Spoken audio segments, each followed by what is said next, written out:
Okay, so this is going to be a quick video, short video, my initial impressions of this day pack. It's made by Fjallraven. It's called the Stubben. It's about 30 liters, so it's just about enough for a day. It has these additional side packs, which I think are about 1.5 liters each. So the pack was designed so it could be used as a day pack as well as a seat. So there's an internal frame as well as a seat pad in the lid. So you can sit on it. I'm not sure what the weight rating is, but it's good to a few hundred pounds. And then you don't need to carry a chair because you can carry it around with you. I think that was originally designed for ice fishing or hunting, similar things to that. The bag has 3 pockets as well as the main compartment. So there's a small pocket in the front here. It's not very big, but keys, cell phone, other small things. The front pocket down here is quite a bit larger. I usually keep a first aid kit, granola bars, whatever you want down in there. There is also a very small pocket here in the top. And actually this houses the seat cover. So that way if it's raining and it's wet, you don't have to sit down on your wet bag. The pocket's not very big. You might be able to fit a map or something, probably at best in there.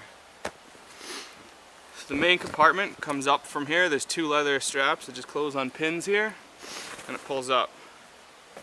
There's a draw cord, and this flap right here is the seat. The bottom is hard, and the top has some cushioning. So there's 2 bars here and across here, which comprise part of the internal frame. This is where you sit on. So the inside of the bag is lined with orange. This just allows you to see things easier. And also the front panel has dual zippers around the top and the side, so you can access things while you're sitting on top of it or things that are stowed at the bottom. Now, as I mentioned before, it does not come with these side pouches. You have to purchase them separately, but they do add quite a bit of functionality. I just have a saw on this side, the side water bottle. They're big enough to fit your standard 1 liter Nalgene quite easily. Some pots will fit. Anything that's too wide though will not go in very easily. So the internal frame is removable. There's just Velcro here at the top and from here. It's not easy to come out. There's some zippers you have to do in the bottom. It takes about 5 minutes, but it is doable if you wanted to use it maybe for an airplane or if you're just using it around town on a vacation or something.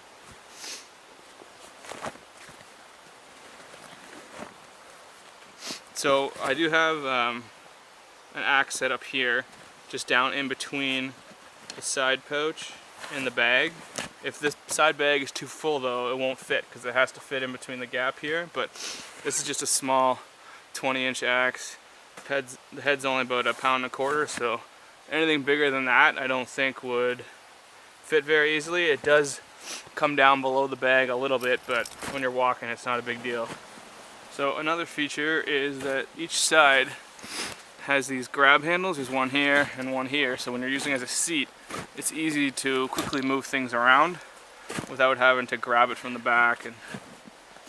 And the bag is made out of G1000, which Fjallraven uses a lot. It's a sort of a combo material with cotton as well as some acrylic and polyester, and it's waxed. So it's not waterproof, but there is some water resistance. And it's very durable, similar to like a waxed canvas. I have it on a lot of their other stuff, and I found it been very durable. The bags are fairly expensive, but as with most things, you get what you pay for. And I found with Fjallraven that everything I bought, despite being pricey, has been worth the money. Side pouches attach here. There's a strip of webbing down the side.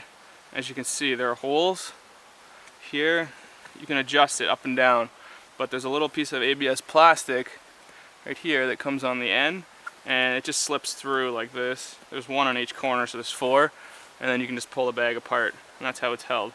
So that's why I was saying with the axe or whatever you put down there, you may not want to put too much weight. I'm not really sure that these are load rated for anything, but they won't pull out though. These are quite a bit wider than the hole, so I wouldn't worry about that.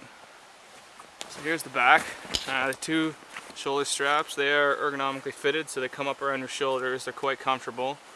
There is only a chest strap, which is pretty good. Standard buckle has a little whistle, it doesn't really do anything.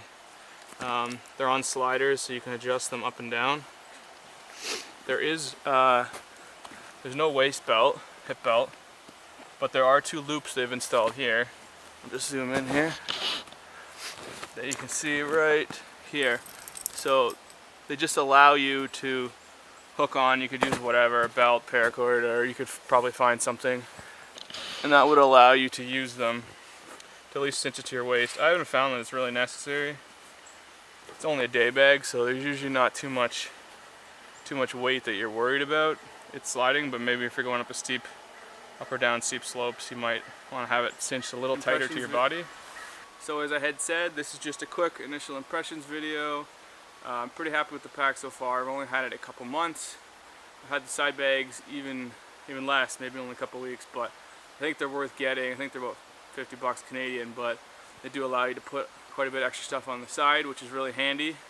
And the way the bag's set up, you can reach and grab stuff easily out of the side pockets without having to get up.